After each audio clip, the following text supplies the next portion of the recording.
année! Alors, pour 2025, Étape s'est faite une beauté et a changé son interface pour la rencontre 1 à 1.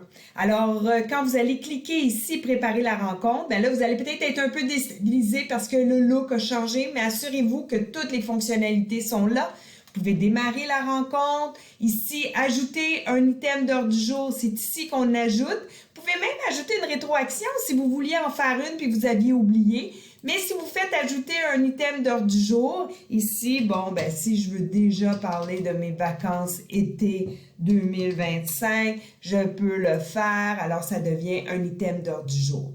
Ou ça devient un peu plus convivial, c'est par exemple, à chaque fois qu'il y a un ajout qui est fait à un objectif, ça devient un item d'ordre du jour. Si vous cliquez dessus, bien là, vous allez avoir exactement la même interface que vous retrouvez sur la page d'accueil. Donc, encore une fois, l'idée, c'est d'ajouter des informations à une place et que ça se retrouve à une autre place.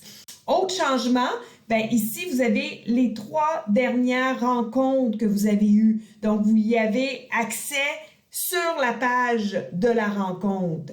Donc, peut-être un peu plus facile si vous voulez retourner à, par exemple, qu'est-ce qui a été discuté dans la dernière rencontre. Si vous faites rencontre antérieure, bien là, vous allez, comme vous avez vu, si je clique sur un, bien là, je vais retrouver toutes mes rencontres. Alors voilà, n'hésitez pas, si vous n'utilisez pas encore l'outil rencontre qui est extrêmement important pour laisser des traces, à la fois pour la personne qui est responsable de la supervision que le membre du personnel, n'hésitez pas à faire appel à Caroline Gauthier qui va se faire un plaisir de vous expliquer le tout. Bonne année!